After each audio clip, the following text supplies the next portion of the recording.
Hi, welcome to Planning Commission, the December 4th, 2024. We'll start the meeting off with a prayer by Commissioner Mitchell, and I'll lead us in the Pledge of Allegiance.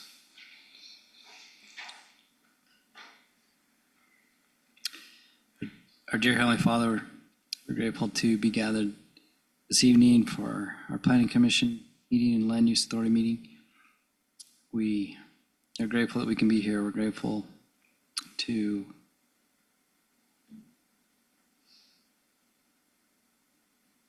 live in Washington City. We're grateful for all those who serve and work diligently to provide the opportunity that we have to be here. We pray this time as we start our meeting that would bless us with thy spirit and help us to go through the item that is on the agenda, that we can all share our thoughts and ideas and do so in a calm and orderly fashion. And we thank thee in this, we pray and do so in the name of Jesus Christ. Amen. Please rise. I pledge allegiance to the flag of the United States of America and to the republic for which it stands, one nation, under God, indivisible, with liberty and justice for all.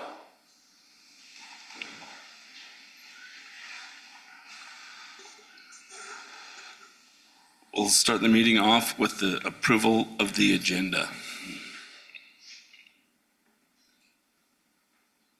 This Shield, I move that we approve the minutes for the meeting of today. Is the minutes or the agenda? The agenda. Yeah, the agenda. We'll have minutes next week or next time. It's Commissioner Tupou, I second that. I have a first from Michelle and a second from Tupou. All in favor? Aye. Looking for item 2 is the approval of the minutes from the November 20th, 2024 meeting. It's Commissioner Tupou, I make a motion to approve the minutes from November 20th, 2024. This is Commissioner Mitchell, I second. First from Tupou and a second from Mitchell. All in favor? Aye. Is there any declaration of absence or conflicts? I have none. Okay, our first and only item is a public hearing for 4A. The C-24-17, a request for a conditional use permit to have a nightly rental located at 405 East South Nichols Peak Road. The applicant is Chris Boyley, Wander Asset Management. We'll turn the time over to Eldon. Thank you, Commissioners. The applicant is requesting approval of a conditional use permit to operate a nightly rental out of their residence located at 405 East South Nichols Peak Road. Title 9, Chapter 14, Section 25 allows the applicant to use their residence for nightly rental if conditional use permit is granted by the Planning Commission. City Code requires a minimum of 2 parking spaces and an additional parking space for every 2 guest bedrooms. The proposal includes 5 bedrooms, which is requiring 4 parking spaces at the residence. The proposed parking is adequate for the site. As the residence sits today, the maximum occupancy for the nightly rental is 10, which the applicant will be required to comply with. The applicant is proposing to extend the nightly rental use into the detached garage by converting some of the garage space into a living unit. Staff feels this extension of the nightly rental could be problematic, allowing double bookings for the property to take place. Staff has added condition 12 addressing this concern to avoid the double booking problem. As shown on the map, the residence is perched on top of the hillside and contains approximately 27 acres. The closest residence is directly to the north, and that is located at 2098 South Franklin Drive, and approximately 280 feet to the north from the back patio of this application. The applicant feels this creates an adequate buffer from the nightly rental and have also identified strict quiet hours from 10 p.m. to 8 a.m. They are proposing to provide meticulous property maintenance and waste management services, 24/7 support for their guests, regular property inspections, and swift resolutions of any potential issues. Staff has added conditions and feels if these conditions can be met, staff recommends the Planning Commission approve C-24-17, allowing for a nightly rental to be located at 405 East South Nichols Peak Road, and that's based on the findings and conditions stated in the staff report. And I'm happy to answer any clarifying questions you may have at this time.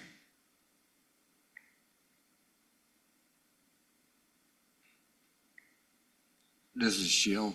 So is it for this house only and only if there's other houses built on the hill or around the hill, are they going to fall in the same use? Will they have that same opportunity? Yeah, great question. This conditional use is specific to this house.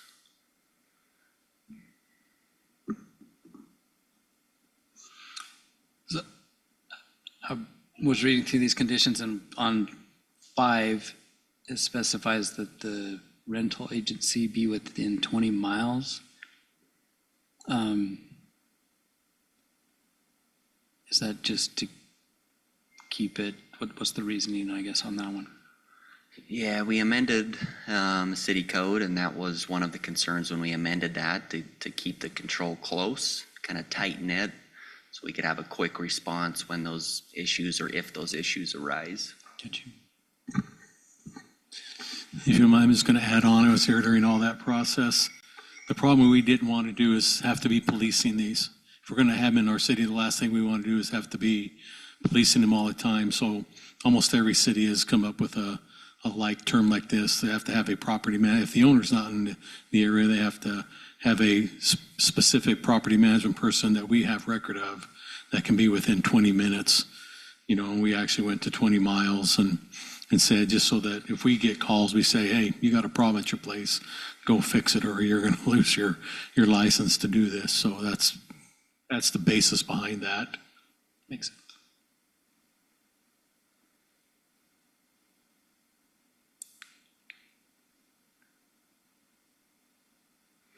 Did I see that this conditional use states with this owner on this property, so if it sells, it has to come back for another one? I believe that is a requirement in the CUP. Okay. So one other question on the condition of the 10, the maximum number of occupants is based on that unless they add a fire suppression. I mean, is there any chance they could do that? I mean, I guess the way we're listening at there is the possibility that they could, you know, spend the expense to put this fire suppression in. What would then the maximum end up being? It seems like it kind of still leaves a little bit open-ended if they put the fire suppression in, which to me maybe needs to be. Well, they'd probably have to come back to amend their conditional use permit because this one says no more than 10. And that's what the fire chief said, correct? Well, and that's dictated by the code. If this house did have a suppression system in it as it sits, the occupancy would be unregulated. As many as they could fit in the unit, they would be allowed. So the way this reads, it puts that phrase in there, unless. So to me, that leaves it open. Like, yeah, we're saying 10, but if they put the fire suppression, then it could be whatever, without having to come back, correct? Correct. Yeah. Yes. Well, if you want to leave it at 10, just change the wording so that it's that way. In my mind, I'm just wondering if that would affect how we look at it, I guess, because 10 is one thing, 20, 30, 40, 50, the changes. What's going to be going on up there, I guess. Right. How much noise is going to be coming from the I don't think we'll hear the noise. Well, at that point, we just have to look into the building code and the fire code, and I'm sure there would be something that there would be you just couldn't stuff 1,000 people in this place and say, oh, we have a fire sprinkling system in it, so we're good. It still has to be a health and safety, issue that we would then have to determine an occupancy at that and come back with that based on building code and fire code and the square footage and the rooms, et cetera, and so on, so.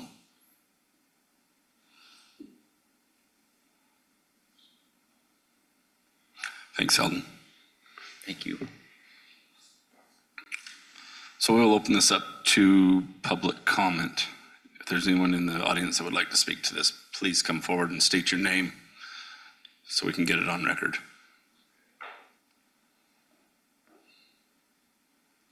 Mark Chipman. We live on the south side of the hill. Our concern is the rocks. We all know what kids are like when they're on top of a hill. They like to throw and roll rocks off the hill. You all did it, I'm sure, as you were growing up, as did I. 35 years ago, when our own children started to hike the hill, we had to have a come to Jesus meeting with them about rolling rocks off the hill. And now that our grandchildren are around all the time, we've had to have a come to Jesus meeting with them as well about throwing rocks off the hill. That's our concern, because you get on top there and you throw a rock off, boom, boom, boom, it could end up in our living room. That's our only concern.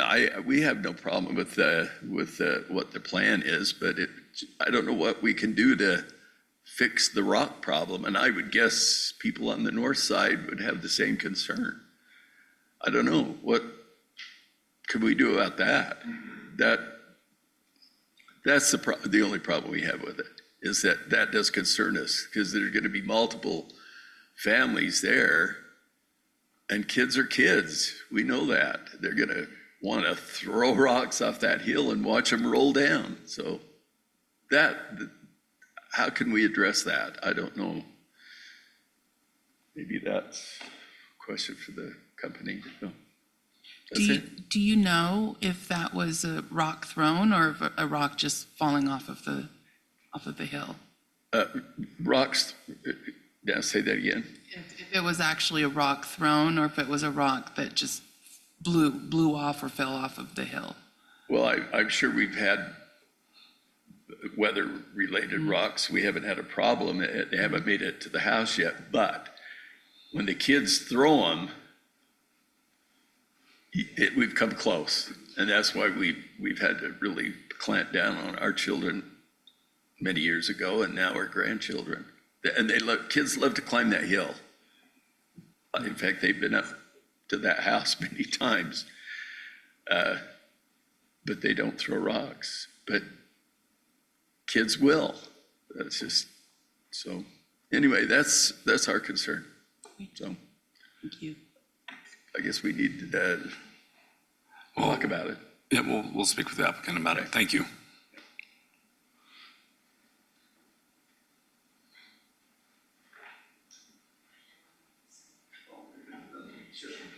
He forgot the other concern. Joan Chipman, and that's my husband. We live on the south side of the hill. My concern is if we got too many people up there, and I like how you were addressing that, Cody, keep it down. There's a herd of deer that lives on the hill that we love. There is a herd of deer that live on the hill, and we really enjoy seeing them there. They go down into the field. They are in our backyard. If there are 30 people up there, they're going to clear them out. So this is an environmental thing. I just love the deer, and I love the rocks when they stay in place. But we have had kids try to roll big ones down. I mean, it's fun if you're on the top of it, not on the bottom. But, a rental, no big deal, but not if they're a huge group. It should be limited. Thank you. Thank you.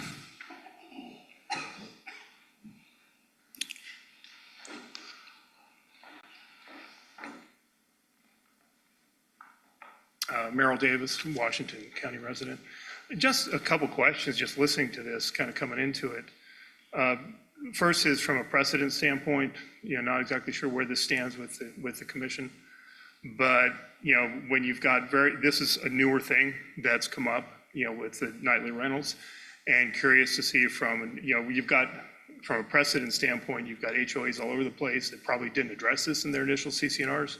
So how does that, what's this going to stand for as a new precedent? The other thing is, I'm not quite sure as far as the attraction of this, whether this particular proposal is more attractive because it's isolated or appears to be more isolated.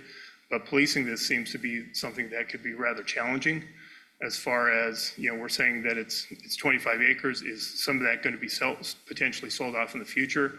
Then how do you address that if that land winds up going into, potentially it sounds like it needs to come before the committee again. But to me, it sounds like a little bit of a slippery slope from the standpoint of, if you get an isolated resident, say, hey, we're going to make this thing a nightly rental, then where do you go from here, and how do you set up the appropriate guardrails for it? So, food for thought. Thank you. Chairman, if I may just provide some response to the comments from the public so far. The first comment would be that it is true that throwing rocks from your property to the neighbor is illegal today. And so that's something that is already, it's an action that the city could prosecute if our law enforcement officers were able to observe the facts and details to support prosecution. Tell a 10-year-old that. Yeah. Well, our officers deal with 10-year-olds that throw rocks, and they're well trained in how to handle that. When it hits a house, that 10-year-old probably has a different conversation with the police than when it doesn't, right? But yeah, it's currently illegal. I'm not trying to argue with the Chipmans and their comments, but I do want it to just be clearly known. It is illegal to throw rocks from your lot onto somebody else and cause them harm. It's something the city could prosecute. I would agree that a prosecution at this location might be really difficult, because for our law enforcement officers to observe the necessary facts and details, or the neighbors to observe them, might be really hard. The other reality is, in our area, mountains or peaks or ridges, whatever you want to call them, that have rocks at the top, those rocks frequently naturally come down too. And our landscape shows that there's rocks at the base of all of those. And so it may not be an easy thing to prosecute. So that's just my comments on the rock throwing. On the other citizens' comments, I believe this would be only the second or third of locations that had approval for this zoning type. It's a zone type that has been around for about a decade, but has been sparsely used, mostly because it hasn't been able to satisfy the board's approvals. But it's still on our books, and it's still something that, city law allows an applicant to request. This one, I would say, is only limited to the boundaries of this property, so it wouldn't be imposed on any of the neighboring landowners or community owners that are there.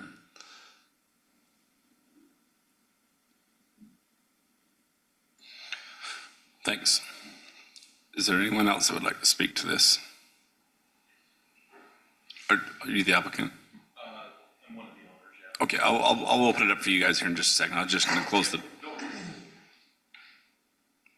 Okay, then I will close the public hearing. Would you like to come up and speak now?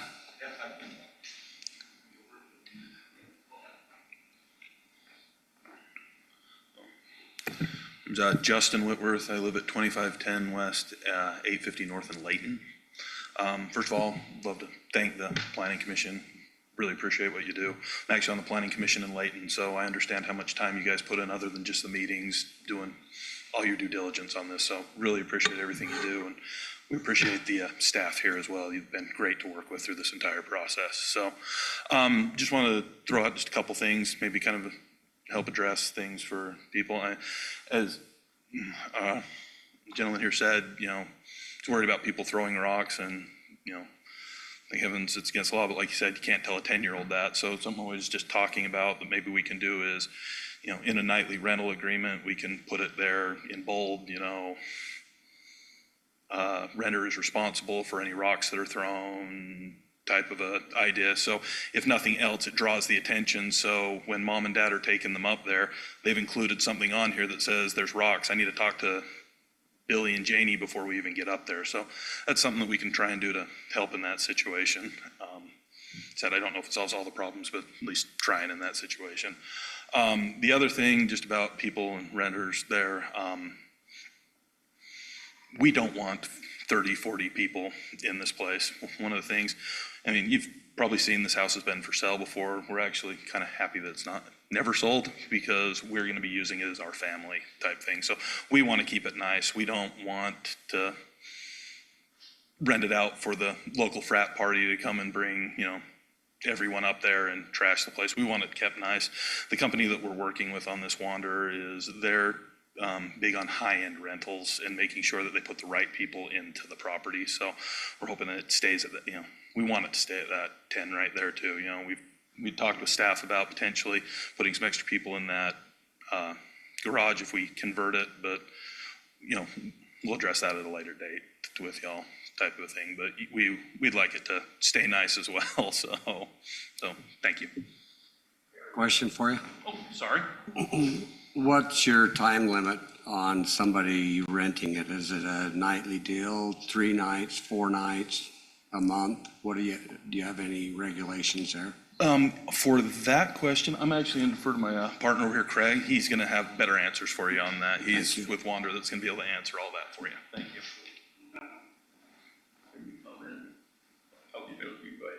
I'm Chris Boley with Wander. And to answer your question, we typically will have at a minimum a 3-night minimum. It varies by location, but based on the stipulations, I think you could go longer than that. I think currently they could do their 30-day plus rental right now as is. But typically we don't do less than a 3-night, other than exceptions if there's like a window there, and we're pretty particular about that because we've through our processes we've identified typically a last minute 1-night booking might be a problem booking that's either a last minute party or something like that. So we put a lot of preemptive measures in place to capture that. So to answer kind of some of the questions there around on that too is we do a full ID check, a background check on all of our guests to make sure that the right type of guests are there. So we do a lot of preemptive measures. And then we also will have technology in the house to monitor noise, to preemptively, if the noise level gets too high, we can reach out because to Jared and Mark's point, we want to maintain their property just as much as we want to have the right guests there. And then we can also use cameras to make sure that there's not too many cars parked there and things like that as well. So we do a lot of stuff from a tech standpoint to make sure that the right guests and the right people are at the home and it's underneath the right circumstances as well. So where's this is Shill again. Where are you placing the garbage retainers or whatever? We're not going to get our garbage people up on top of the hill to empty your cans. Are you going to have a can below, or are you going to have a multiple yard container commercially? Typically, we have a little over 200 homes now, but we kind of customize that based on the home, so I'd have to defer to the current setup, but we can have individuals come out and run that down to the appropriate place as well. So I'm not sure. So you on have the a specifics. commercial company outside of what? We'll have a local, someone that either a contractor or local property inspector that handles that and kind of wherever it needs to be placed, we'll arrange that. So I'd have to get the specifics on where it needed to be based on the In a location. contained area? Yep. This is Commissioner Anderson. To piggyback on that, I think what he's getting at is that this is a 1-lane road that's almost not even big enough for one car to get up. There's like no shoulder. It's very small. It's quite dangerous. And the entrance to this road is right at the front of their property. So how is a garbage truck going to get up there, or not? And if it doesn't, it means they're picking up garbage from these guys right in front of this couple's house every single day. Well, you're going to have a commercial ban right there. You're not looking for the county garbage collectors to do it for you. Is that correct? Or you're going to have your own ban that Ace Remove or whoever they are, Empire or whoever comes and empties the 3-yard bin? Well, they'd have to, but my question is, it's a real difficult situation because you can't really do it well up on top. And if you do it down below, like I said, it's right in front of their, house, right across the street from them. I mean, and the road that gets to their property, little teeny one-lane road that they can get to your property, I mean, it's less than ideal. My understanding would be that it would be under the current process that it is now, so there would be no change to what the current procedure and process is in place. Which is what, one or two or three potential containers is what I'm You saying. just have more trash is all, and more frequency. Yes and no. I mean, 10. Yeah, it'd be the same. It'd be the same garbage service that we have for our homes, but Like, I know lots of big families that have 3 bins, they've had to, and I can't see this being much more than 3 bins. And if it is who's ever doing their cleaning is gonna have to address that and maybe haul it off themselves to the garbage landfill. But I think it should be, we're trying to keep the character of as this conditional use permit applies for, one of the requirements is that they cannot change the character of it being a residential home. So I don't want there to be a big dumpster out in front because it changes the character of the home. So I think, hopefully be no more than 3 of the dumpster, whatever, the one that we have. And we'll just treat it like, and I think they have before picked up at the bottom of the hill. Somebody used to live here full time for years and years. And I'm pretty sure his garbage was picked up down at the bottom of the hill. And so it'll just have to maintain that, is what it'll have to be, so. A couple of city code related issues I would like to make sure the commission's aware of before they finish their deliberation. I'm just gonna connect my computer up there so I can show them. Drew, is it correct that the current zoning for this area is Ag 20? Is that that's what I see on the GIS map?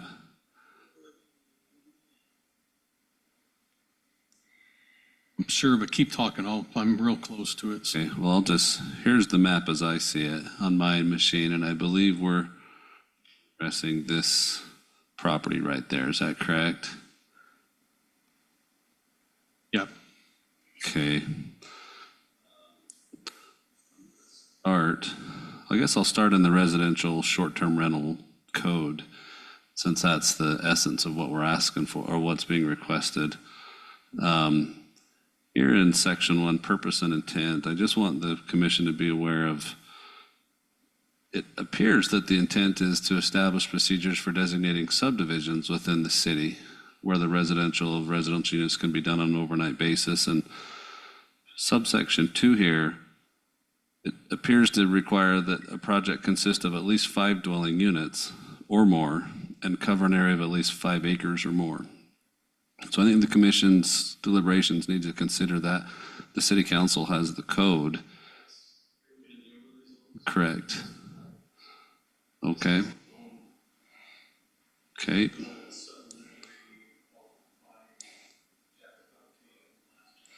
Well, then I want to go next to your agricultural zones.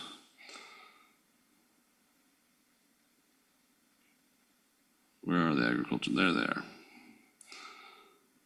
So the agricultural zones, you have your permitted uses and your conditional uses, and subsection D here has prohibited uses. And it says, except as otherwise provided for in this title, the following uses shall be excluded from the city: recreational timeshare rentals, overnight rentals, vacation rentals, and any other types of short-term rentals consisting of a period of 27 days or less. And again, I don't get involved with the staff process to this point, but I think that's a code that the commission needs to be aware of as well, that in the agricultural zoning, that for whatever reason, the council identified as a prohibited use. Drew, which code do you want me to look at on supplementary?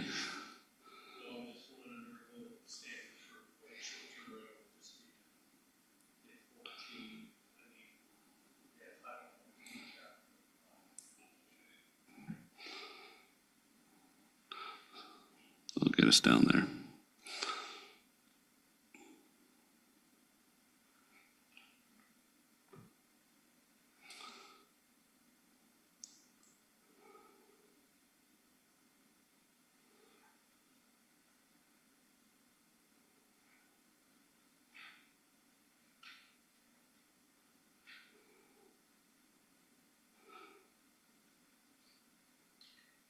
Conditional use permit required in residential zones. It does appear, this one doesn't appear to be limiting it to subdivisions only.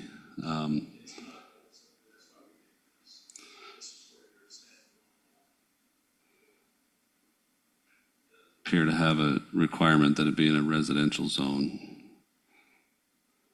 And this goes to that 75% and all of that process. I know there was one question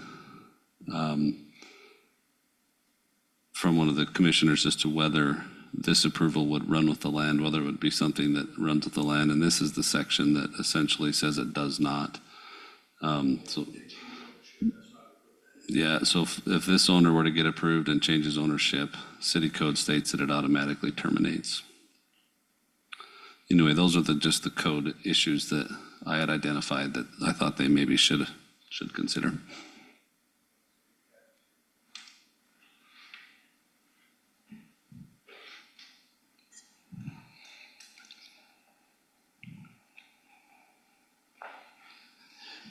So this Commissioner Mitchell, so just a slight, had the word in my head and I just lost it. Between the agricultural and the residential, the one code is stating should not take place in an agricultural situation, and then the other code stating residential. So there's a conflict. I don't think those conflict. The agricultural zone is basically saying that it's prohibited to have night rentals. And then the code that's in supplementary regulations that doesn't require that it be a residential subdivision does say that it needs area. This one is residence, and it is residential. It is located in an 820 zone at this point. Is agricultural. So technically, yeah, it's not allowed unless there's a zone change. That's how I would look at it, yeah.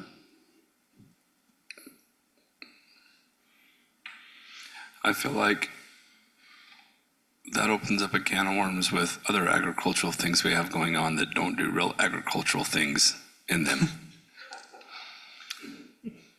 Well, so there's permitted uses, there's conditional uses, and then it's not in the code, but there's the doctrine of pre-existing non-conforming uses. And those are uses that had happened historically that are, the word that's more commonly used is grandfathered. I don't know which specific circumstances you're referring to. Does it involve a maze? That does a lot of non-farm activities in the agricultural zone, yeah.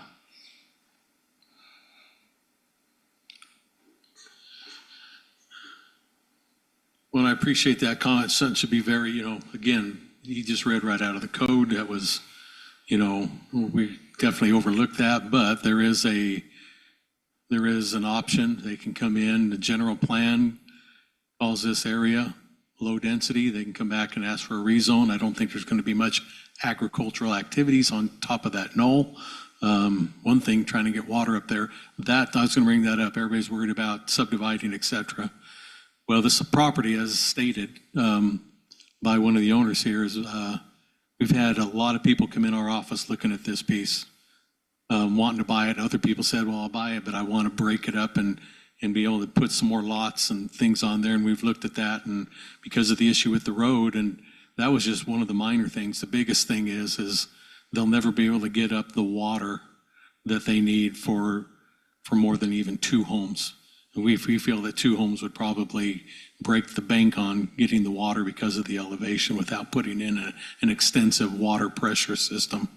That and other issues, we've came to the realization it probably is not going to end up with, just because of the steepness of the road. If you take a subdivision, then it falls into public safety issues with a fire truck to get up there. We can allow for a single residence to go up there, but more than that, it just had too many hurdles to get by to do multiple lots up there. So can I say it never happened? I don't want to ever say never. I've learned in 33 years in this business, you never say never when it comes to, issues with development or zoning or anything. But that is one of the characteristics. But there was a good point that that our city attorney brought out. Now, again, there is an option, they can come back, ask for the, this is again up to you folks, but they could come back and ask for a zone change to, say, R115, even do a residential agricultural zone. Well, probably rather than come back and do R115 maybe, or they could, I guess they could come back and do residential agriculture, and then it fits. Well, I better check that, because we may have kept it out of that as well. Keep going, I'm going to look that up real quick.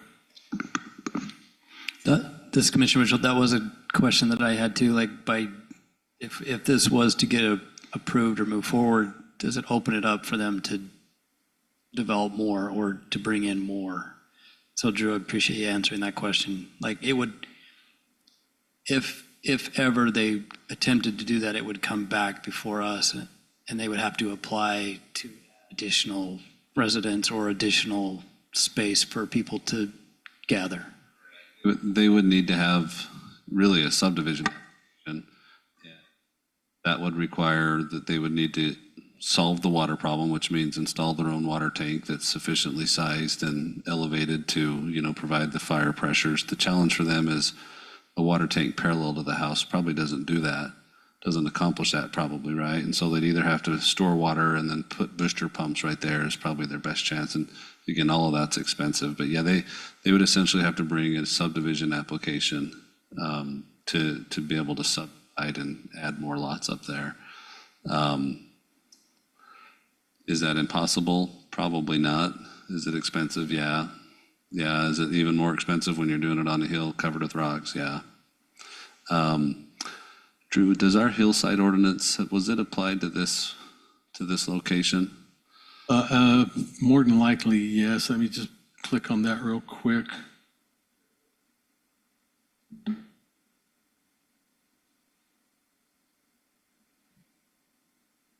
Yeah, the hill, the whole node. Full hill is. Hillside. They'd have to go through hillside on that. Which is, again, the hillside protection overlay zone doesn't say that you're absolutely limited from building on a hillside, but it even steps up more the standard for a developer that wants to develop on a hillside. And so they'd have to deal with the hillside overlay zone as well if they were trying to subdivide.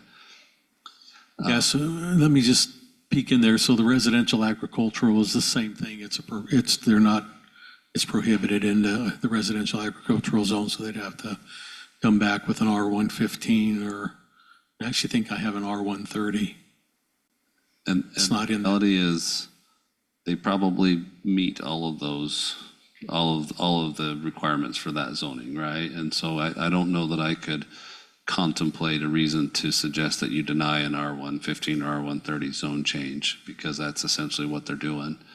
But yeah, as it's zoned today, there's that section that's problematic for the application. In theory, a subdivider could come and, build the adequate road to the city standards and the water system and all of that, but it's relatively really, really expensive to do it there, and the hillside overlay zones can also make it even harder. So we don't anticipate that property values will ever justify those expenses, but in theory, state law and city code at least allow somebody to contemplate trying. Tupelo, I have a question. From what I've heard, that the ag zones are taxed on their productive value rather than their market value. Not on zoning, that's on greenbelt usage that's filed with the county. So is there a difference in how this ag zone property is taxed versus a residential owned property? So the Washington City's zone land use zones have no relationship to the tax rate for the lands. The county's designation of how they're used, whether it's ag, primary residence, or secondary residence, there is a different tax rate for all of those. Usually the county will not designate it as greenbelt agricultural exemption unless it also is zoned agricultural by the city. But there's even some properties that have been used agriculturally for long enough that the county would probably still allow them to have the greenbelt exemption. But yeah, our our zone designations are not correlated with tax rates. Okay, thank you. Did you want to? Yes, this is Justin Whitworth, just to throw a couple answers up there for, like you said, never say never, but it's going to take a basically act of God for it to be able to be subdivided. We did our due diligence, we looked into it, and there is no financial way to subdivide that thing and even attempt to do that. So as far as we're concerned, that's not going to happen for us.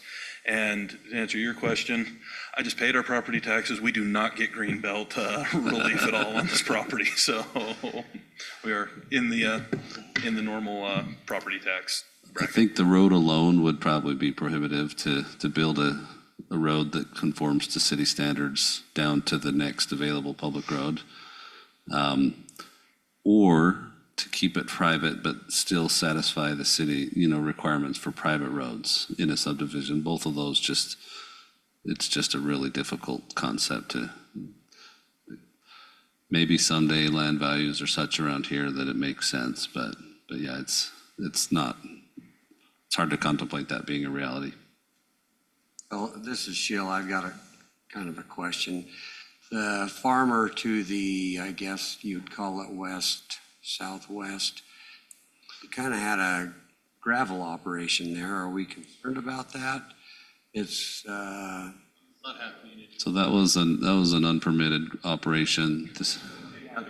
the road's undermined, so. Yeah, that was unpermitted. The city did prosecute that individual.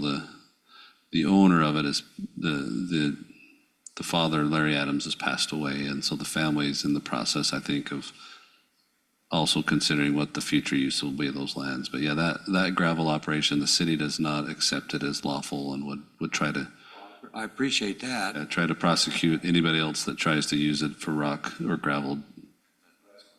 Yeah, I think your question is, does that undermine their road? Is it undermined enough that it's safe for a fire truck and moving truck to get up there? As of this time, because it's private lot next to private lot, the city has left that question to be dealt with between the owners.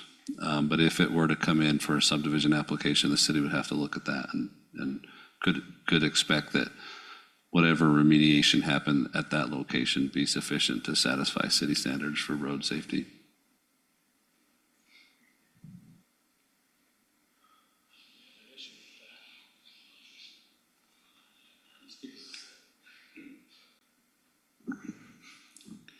So this commissioner, while they're discussing, I wanted to address the rock problem, because I personally have rolled rocks off the mountain and it is fun. So I do feel that is an issue, and not only for the Chipmans, but also the other residents around the facility, that somehow it does have to be monitored, because I have seen what boulders will do when it's actually really fun. So if you haven't done it, you should try it. But we still do it every year. We go up Kingston Canyon, where my dad grew up, and as a family, we rolled rocks off the hill. Kids love it. Be careful what you say. We have. Yeah. Kingston Canyon, yeah, you're not going to get any law enforcement.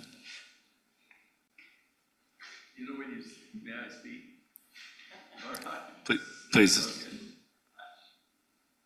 We have an Airbnb, and I know that they're plan to have a book available for the people that stay there that goes over the rules. But as an Airbnb owner, Jonah and I, they don't always read the book. The important things we've had to, in fact, our home is in Panguitch, and Cody, as a young boy, spent a lot of time in that house that we bought. I don't know if you know that or not, but it was your grandparents' home. Anyway, things that important, and is very important to us, probably ought to be said, not just in the book, but maybe even a sign or two around to make it clear that rocks are not to be thrown off the hill. Yeah, I would recommend that. Yeah. Okay, thanks. What did you find? So after discussion, and the way that does read, because it does say in chapter 14, section 25, which talks about short-term rentals being there, it says that, it states that. Let me just read it to you.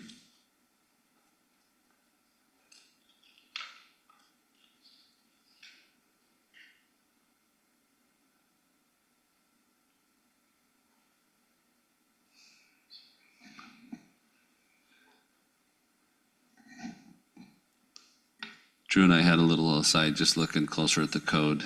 I still feel that the prohibition in the ag zone is a problem for the short-term rental accessory code that allows it in residential areas. Again, it's my opinion that this landowner could apply for a zone change to residential, and I don't see any roadblocks to that because that's what they're doing. They're just still couched under a historic agricultural zone that was applied to it that's never been moved off from.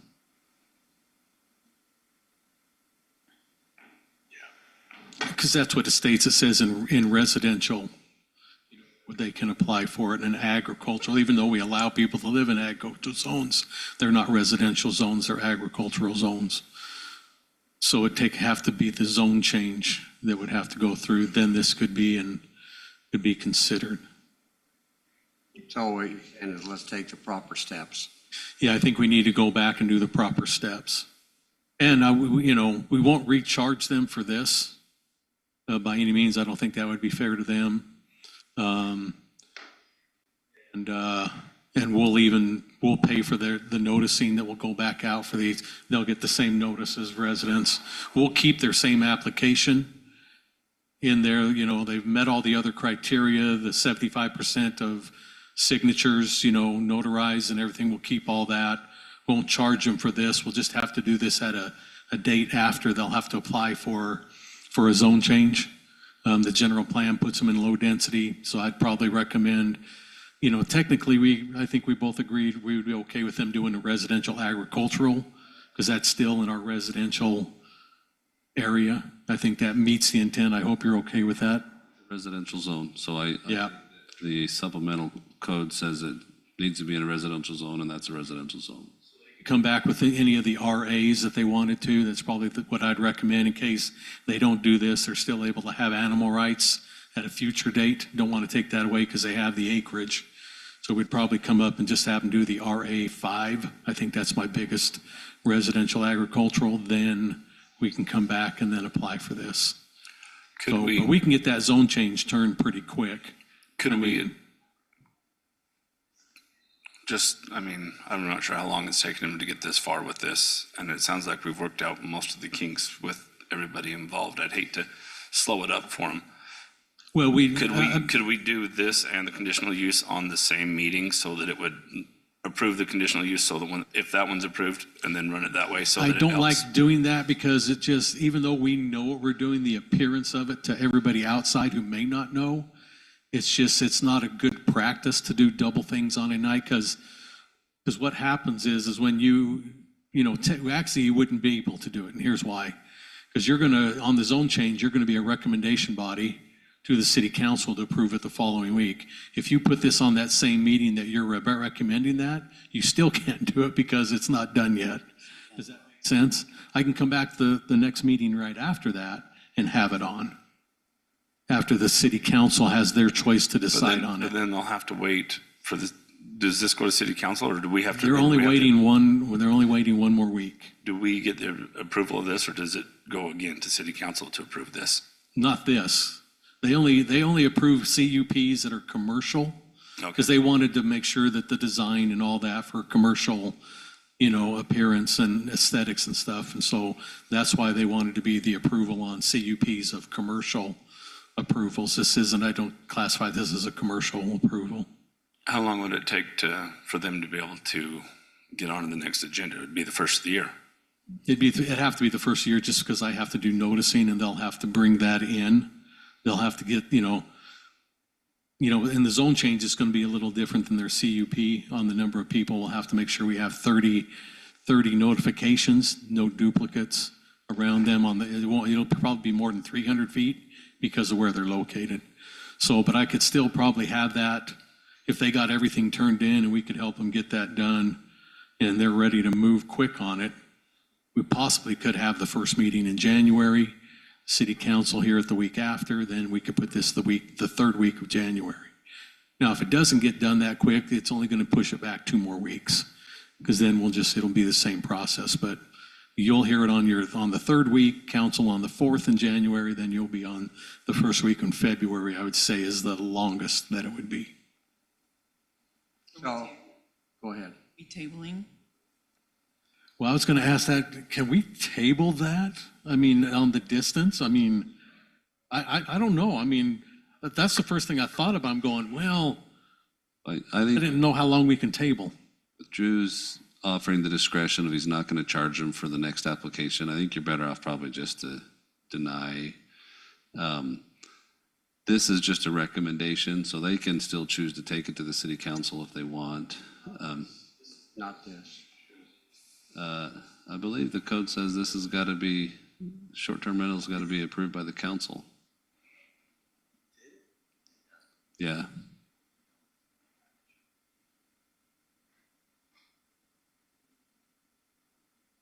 Find that, just remembered what I just read. Well, I'm just going to be transparent a little bit. How do we feel about it? I mean, why are we kicking it down the road a little bit and making them stall if we're going to turn it down? In the first of the year, they're not going to see new faces up here. So they're going to be dealing with us again. And I'm just trying to say, you know, do we rip the Band-Aid off or do we give them more time and we go pray about it? I don't know. What I'm understanding though is tonight, if it was legit, we could approve it and it doesn't go to city council. But the new avenue that makes it meet code then opens it up that they will go to city council. But not for this. The thing that would go to city council would be just to rezone it. Just to rezone it, and then That we would would be rezoned, approve. which technically we don't But talk they're about not sure this. about it. They're We wouldn't looking it even up talk right about this. now. It would be rezoned, you get approved, Then it comes back to us. have this meeting. I wouldn't want to set the precedent that we are approving something that is against the law. Yeah, well, I mean, at a minimum, it has to get denied, get rezoned, and then they can come back before us. And we just do it right. So I mean, I guess I'm open that if we want to share our opinion or our thoughts, it will give the applicant an idea of what they're going to be up against when they return. I think we're all concerned about safety up there. We're concerned about getting police up there. We're concerned that the lights are off at 10 o'clock at night, which they're not going to be. And, you know, they're saying they're going to be, but they won't be. So how are we going to police that? We don't want the police working on that. And their property manager's not going to be around to do It's a that. private street, which makes it, Right. that's what he was saying, is it's really hard to police that. Gate halfway up, they have. There's no way with a nightly rental that lights are gonna be off, noise is gonna be off, everything's gonna be shut down at 10 o'clock. You know that, there's no way. And what, we're gonna rely on some property manager to somehow manage that? Well, The problem is these guys are everybody's neighbor. The view line, I mean, everybody in the whole valley sees this. Yeah, but if it was a resident, if they move in and do it themselves, they can do whatever they want up there as well. They can party till They could. all But that's not- all of the night. But that's not what they're asking for. I know. That's but not but under I'm just saying. consideration here. But they're doing their best We're to put it supposed that way. We're supposed to put it under consideration with the use they're asking. That's all. No, I understand that, but I'm just saying it.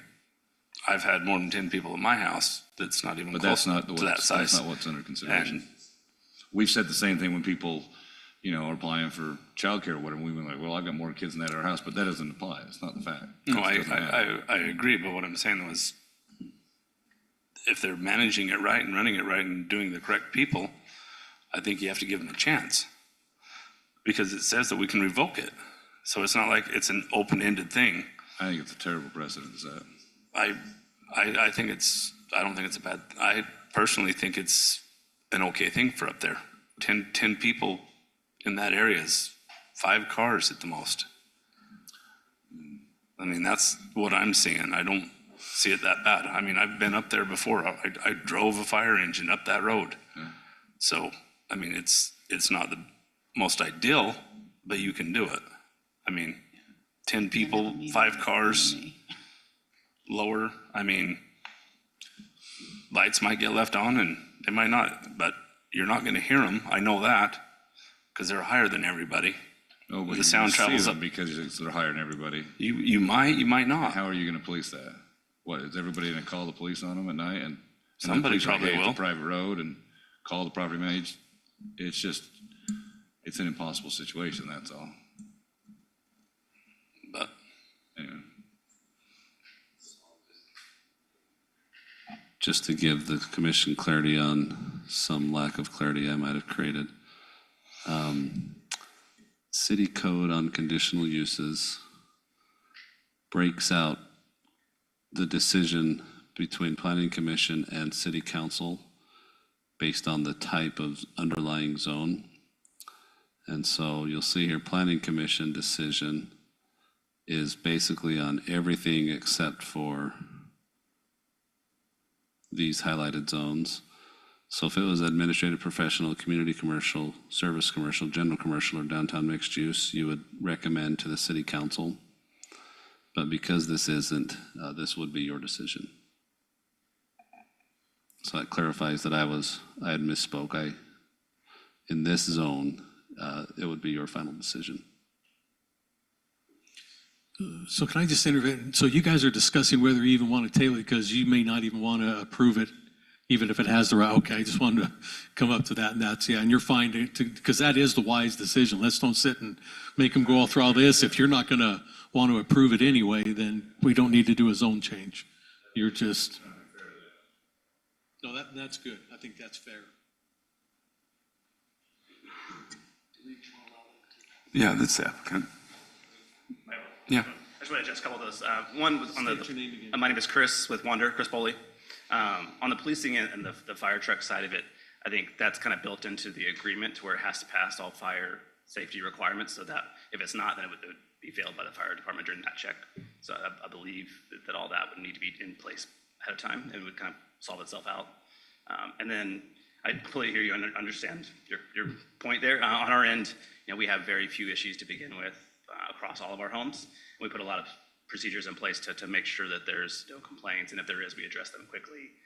Obviously, being in stipulation of we spend a lot of this time, resources getting to this point, and we know that if there's enough complaints that could get pulled away from us, if anyone complained at any time, we would take that seriously and we address it. Other homes, we've called, sent people out in the middle of the night, if there's a police report, anything like that. We have a team that's available 24/7. They can have someone out here locally. They'll call, whether that's the property inspector, property manager that's here locally. If we need to call the maintenance person, whoever it is, we'll have a long list of people to contact, and we'll get someone out there ASAP to address any needs on that side of it. So my thought is, and I get where Corey and Doug come from, I realize though that you were making assumptions. So I think we're making an assumption that it's going to go beyond 10 people or it's going to be louder or noisier. But really the permit will be to meet the standards that are set. So if it goes beyond, then it can be pulled and revoked.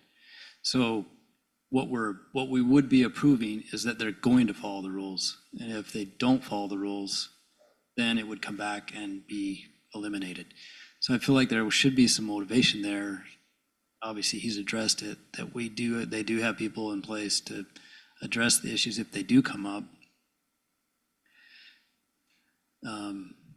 My personal opinion, when I looked at this, I felt like, if those rules are met, I feel like it would be a great location for people that they could come and enjoy. And I don't think 10 people would be out of line. I feel like there will be more than that at times, like you're gonna have visitors, right, if you're staying there. So I don't know how you manage that. If, someone rents it for the night, it's a family of 10, but they have all of their relatives and family come over to visit and to be there while they're there, there's gonna be more people. So I don't know. But I feel like if residents around them don't get affected by it and there's no complaints and they're not calling the police, the noise is not not an issue and nobody's being bothered by it, I don't see a problem with it.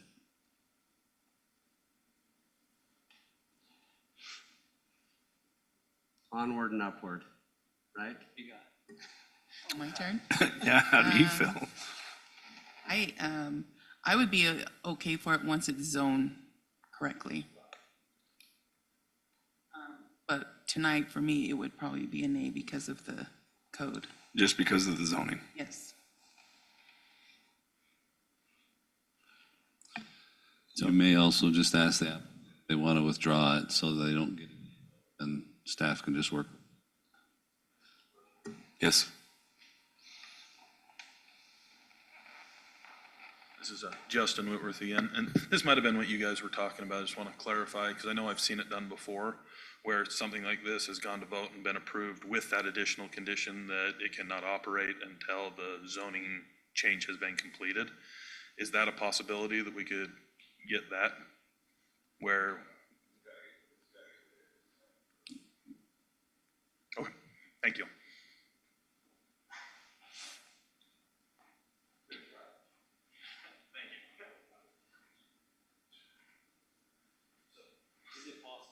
I mean, I don't think we answered the question. That's one opinion. Is that right? I think we would be a proponent to breaking the law. Yeah, in all the trainings, they say the city councils are supposed to look at the code and the law, but then look at the next layer of just what's in the best interest of the community and try and decipher that. And they say that planning commissions are just supposed to look at the technical law. And in this case, there's just a technical law hurdle. And so I think if you were to give a conditional approval, they would still have to come back and do a zone change for that to have any merit. And so I've heard you essentially voice conditional approval if they get the zoning right. So I don't know that you can give it an approval unless it has the right zone, either way, no matter how you style the language there. And I would back that up. That's why I offered to take care of not charging them, because I think the wise thing to do is just to deny it tonight. You know, we'll bring it right back or withdraw. And when we'll pick up the tab if their zoning goes through. I won't charge them again because they've already paid for it. So, and I think just the cleanest thing to do for everybody involved, especially the city and them and the property owners around them, is to do that. Ask them, you know, they can either get a denial or withdraw, come back at a later date after the zones, you know, if the zoning gets approved, which it should. There shouldn't be any reason not to turn it, you know, out of ag or to go to residential ag. Well, what would you like us to do? Well, I guess I just ask staff and legal the question on this. What's easiest for you guys to, as we go through this process? Withdraw would be easier for you guys? Right away with the zone change. Okay, and you're able to hold everything that we've done with that, so we can just come meet with you, wonderful people again, in a We're month going to or use so. the same notice with a different date on it, of course, you know, for when this comes back after the zone change. And just do it just like we were, and we'll just meet again in 6, 8, 10 weeks, whatever the, you know, soon, we'll get it through as As soon long as as we it's can. weeks and not months, that's great. We're just wondering if you're going to have the same starting comments as you had tonight. Oh, I will thank you guys every time. I completely understand how labor intensive this position is. And just withdraw. I think that what you get with the withdrawal is you don't get a negative vote. Yeah. Does that matter in this case? Probably not, because if you were to come back for the exact same zone change, city code has a rule that says you can't bring it too soon afterwards, but you would apply for a different zone anyway. But I still think it's just cleaner to say, hey, let's withdraw it, and we'll start at the right step as soon as we can. All right, we appreciate your help on that. Then, yeah, we'd like to withdraw if that's all right with y'all. All right, thank you. Thank you. Thank you. So what do we say? We're done? We've never had one. I've never had one withdrawal. Probably just suggest a motion that says we accept the withdrawal and then close the item on that, if the commission chooses to accept it. If you wanted to, you could choose to vote yea or nay on it. Do you guys? Looks like you're all in agreement with I it. just make a motion to accept their withdrawal? You Exactly. can. I would not stop anybody from making a motion for something in a meeting, so, yeah. All in favor? So we have a motion from Schill to withdraw. Is there a second to accept their withdrawal? So no second. So I got a first from Schill and a second from Anderson. Individual voting. Anderson? Schill? Aye. Mitchell? Aye. Tupou? Aye. I'm Bullock. I'm an aye as well. So this has been withdrawn. And item number 5 is adjournment. We'll look for a motion to adjourn. This is Commissioner Mitchell. I motion that we adjourn. Commissioner Tupou, I second that. I have a first and second. All in favor? Aye. Thank you. We'll start the land use in what?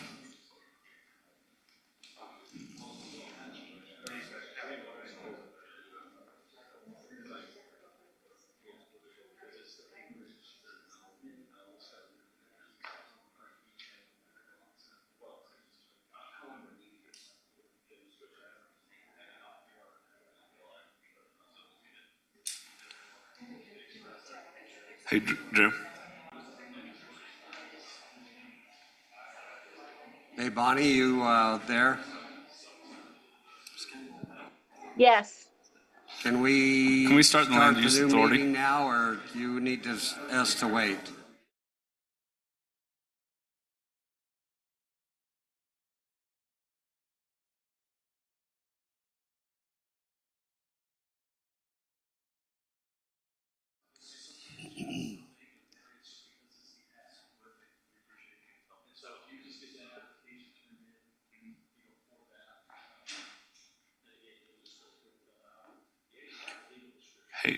Hey, Drew.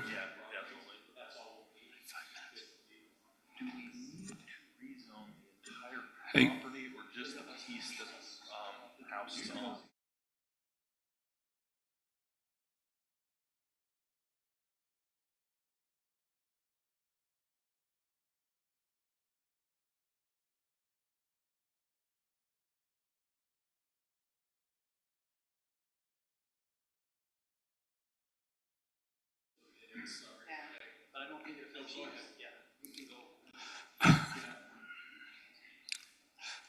So welcome to the Land Use Authority for 2024.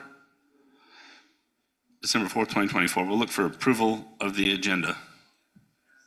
Commissioner Tupou, I motion to approve the agenda. Sheila, I second. I have a first and second. All in favor? Aye. I'll look for an approval of the minutes. Commissioner Tupou, I make a motion to approve the minutes for November 20th, 2024. This is Commissioner. I second. We have a first and a second. All in favor? Aye. I'll look for an adjournment. Commissioner Tupou, I make a motion to adjourn. Sheila, I second. I have a first and a second on adjournment. All in favor? Aye. Aye. Thank you.